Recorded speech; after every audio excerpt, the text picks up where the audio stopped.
What's new, pussycat? Welcome to my channel. My name's Emma Cownley. I'm a freelance copywriter and blogger, and today I'm going to be showing you just exactly what happens when you ignore those freelance client red flags, take the job anyway, and end up in a world of pain. This is the third installment in what I am still only tentatively calling the Red Flag Chronicles. The Red Flag Chronicles. Back in January, I asked for your freelance client horror stories. You showed up. Boy howdy did I get some stories. So many stories, in fact, that this is the third video I'm able to make off of the back of all the stories that you sent. If you have your own nightmare client story, you can get in touch with me. Find me on LinkedIn and on Twitter and even in the comments here, and just let me know what that is, and maybe you can be in the next video. Now, me going through these red flag stories isn't just a nice, juicy little bit of goss that we can enjoy as schadenfreude or as tea on a Friday morning. Yes, it is partly that, but that's not entirely what we're doing here.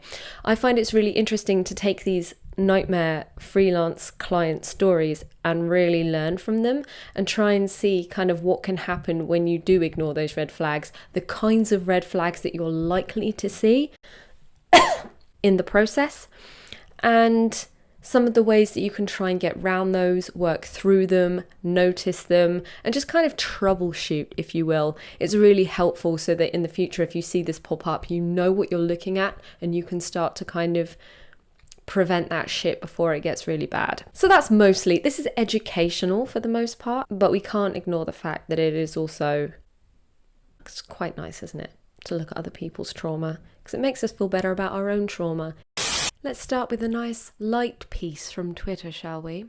Gaia3 says, a client I previously worked with approached me with content writing needs. I told him about my new rates and he asked me if I could still work for the old rate if he gave me 2 weeks turnover time instead of 1. I fled. Do you know what? That's happened to me quite a few times, actually. It's not unreasonable for prices to go up over time to match the cost of living increase, or just to go up over time as you get better at what you do. It's not unreasonable, and it's not unreasonable for you to say, no, my prices are this now, love. And I believe that's all part of growing as a business and growing as a freelancer. Over time, you do become more expensive. You're able to become a lot more selective with the jobs you take on. You're able to charge more and therefore work less to earn more. And so when these old clients come back and want you to kind of work at the same rate, they're a client that you've outgrown almost, if you know what I mean.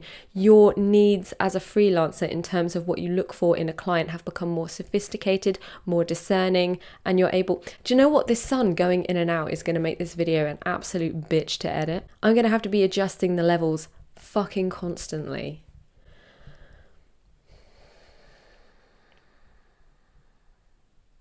It's fine. I agree with this chick. I say, turn it down. Shut it down! Unless you really, really like the work or you really, really like the client, there's absolutely nothing to say that you should work for that old rate. And to be honest, I would make a point of saying in the reply when they reach out, yes, I'd love to. My rates have gone up since the last time we worked together and the new price will be this. Because if you don't have that conversation in your first reply right off the bat, it's going to make things awkward, and then it's going to be harder and harder for you to actually say it. And definitely don't just bill at the higher rate without informing them first. If someone comes back after a long hiatus, I would just check what they were on previously before you agree to do the work. Just a little tip from me there. A client asked to speak to me on a video call. Okay, all set up, and they came on the call. They proceeded to talk down to me about everything I did and my prices, causing me to reduce my prices by a hell of a lot as I thought I needed them. Her emails were always short and to the point, and she never gave me any info on what she wanted. She was put out that I asked her for titles. I was writing a lead magnet for her, and research was extra. Then she hounded me every day asking where the finished product was, then ghosted me for 2 weeks. I got payment eventually, and then she came back for more. She wanted another 3 lead magnets, but I was to come up with the titles and the research for a really low fee. I said no. She asked what the topics I could write about with no research, to which I replied, The Sound of Music, Harry Potter and stationery, but none of her clients would be interested in that. I never heard from her again. I had loads of red flags right from the beginning. I now never provide prices on a call. I always stand my ground. If I feel icky about a client, I say no thanks almost immediately. I also had an erotic fiction customer who turned out lived not far from me. He told me he knew where I lived. I quickly blocked him from everything. I need to get a PO box for my website. Holy shit. Okay, let's start at the bottom and work our way up with that one. For a start, I've basically removed my address from fucking everything. I have a business address, a business PO box, because turns out people are fucking creepy, actually. Maybe it's a good idea for everyone to obscure their address.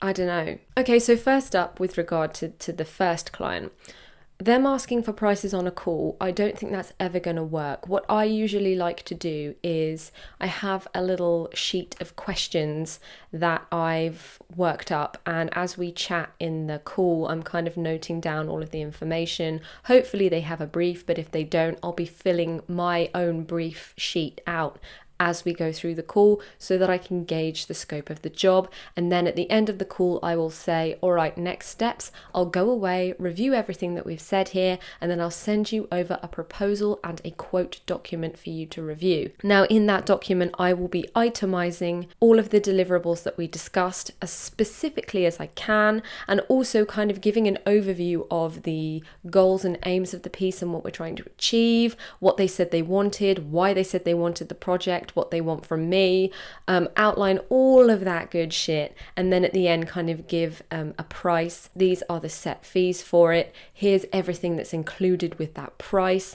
and with things like that I'll include ideation, research, keyword research, AI testing for headlines, one round of tweaks, one round of amendments, and just kind of see how much they're getting bundled into that cost so they can understand the justification for the fee.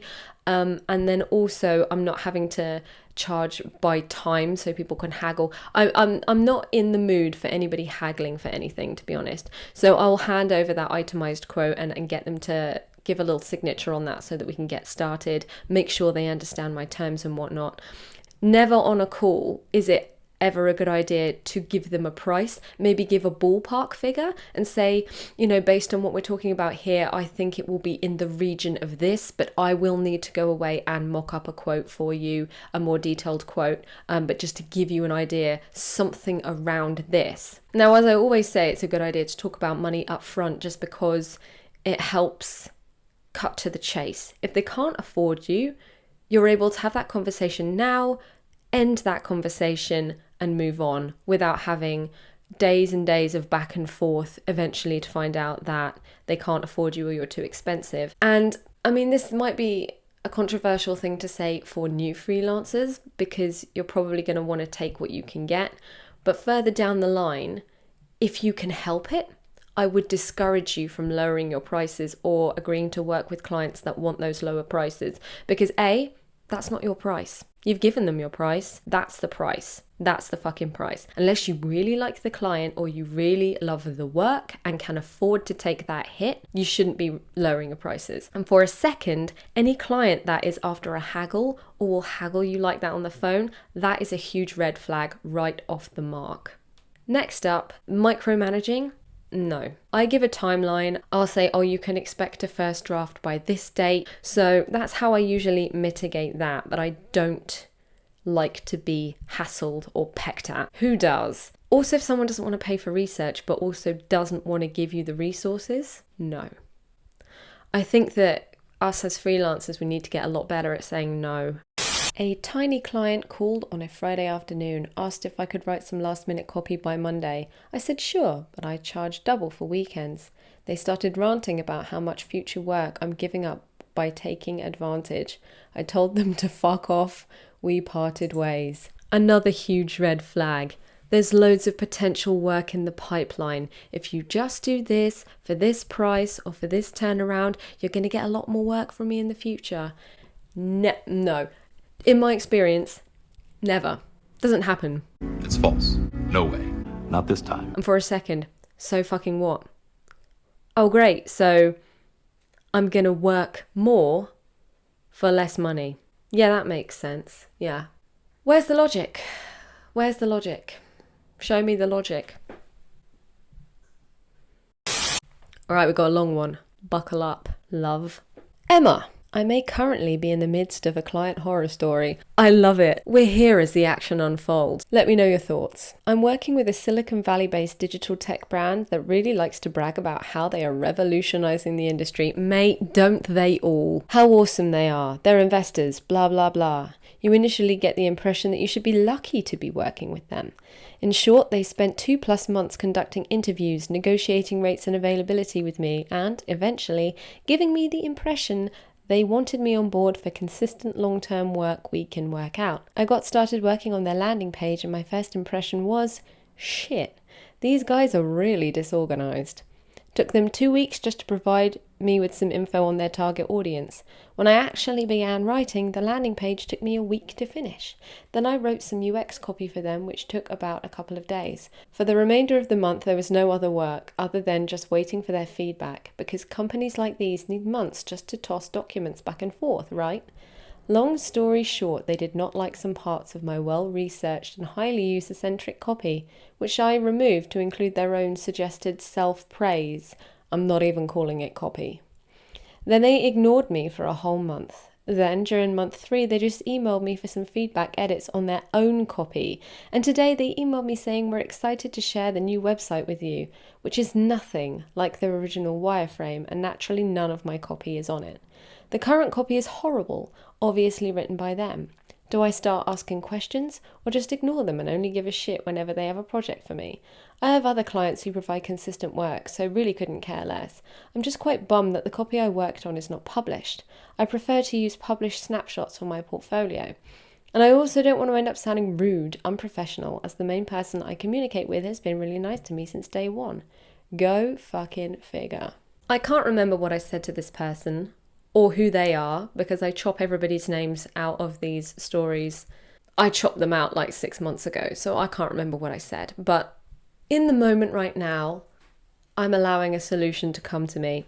And I would say to go to them and ask, say, respond to that email like, our website's gone live, and be like, oh wow, this looks great, congratulations. I can't help but notice that none of the copy we worked on has been featured on the website. Can I ask why this is? Was something not right? Why did you feel that you weren't able to use it? You know that you have a round of edits and a round of amendments included with the project fee, and you can use these, they're included with the price, and I'm always happy to do them. Same with scope creep, we can always renegotiate a price for extra copy or a change of direction. I'm just wondering what's gone wrong. And the reason I would ask this is because, number one, if something has legitimately gone wrong in terms of your output, wouldn't you want to know? Similarly, if they come back and give you a reason and it's purely their bullshit, then you can say to yourself, okay, I did everything that I was able to do. This sounds like this is something to do with them being fucking disorganized, in which case you can sleep easy at night knowing that you're not fucking shit at your job. Obviously, we know that we're not shit at our jobs, but we're also really good at talking down to ourselves and taking feedback personally. So something like this for me would keep me up at night, and it would bother me probably for years to come.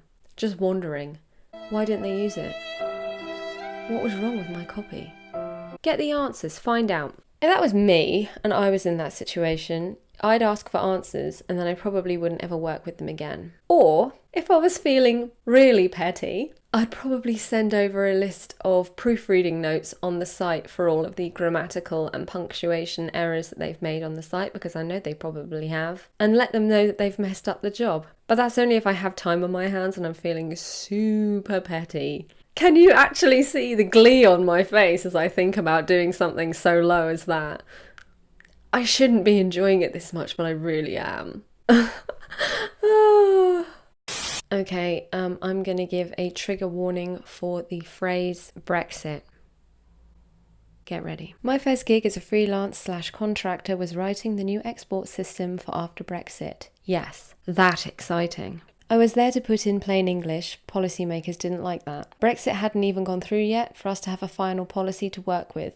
Fucking nightmare as it was. Fast forward a year and I'd worked with the company on 2 projects. One was fine, one was a micromanaging nightmare.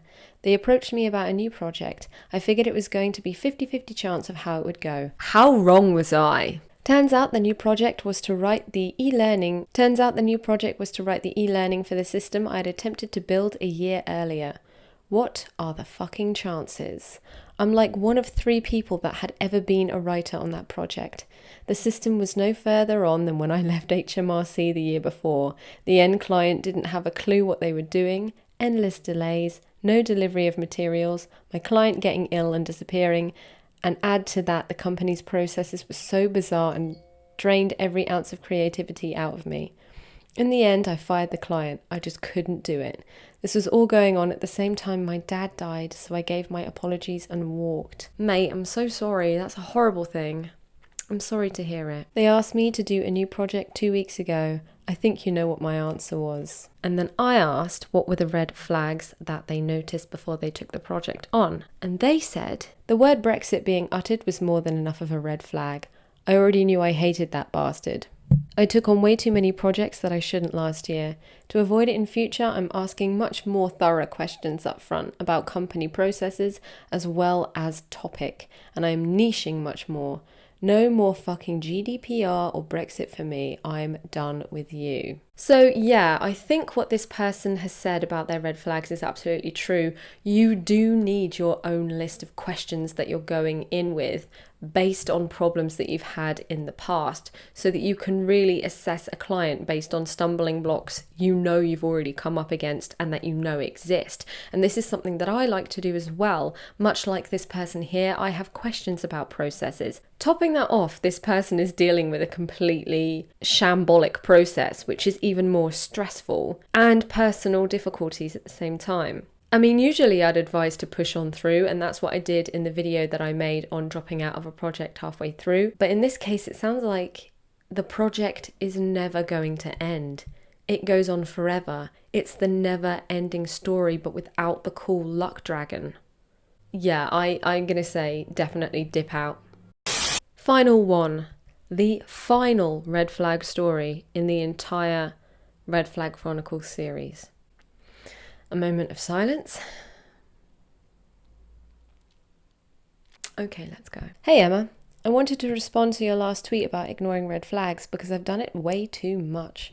Pretty much every time a client wanted to negotiate my price, it always turned out to be a disaster of a project. But my absolute worst experience is this. When I first started working as a freelancer, I was working in a system where I was invoicing via a third party. It's a Belgian thing. Many start this way. And anyhow, the client was fine with all of that and even my prices, but she warned me that this third-party company might not accept her VAT number since she had some legal problems with them in the past. She of course explained why and said that it was all their fault, but the story sounded suspicious right away. I ignored it. Let's just say that the client owes me quite some money in unpaid invoices and it's been a year.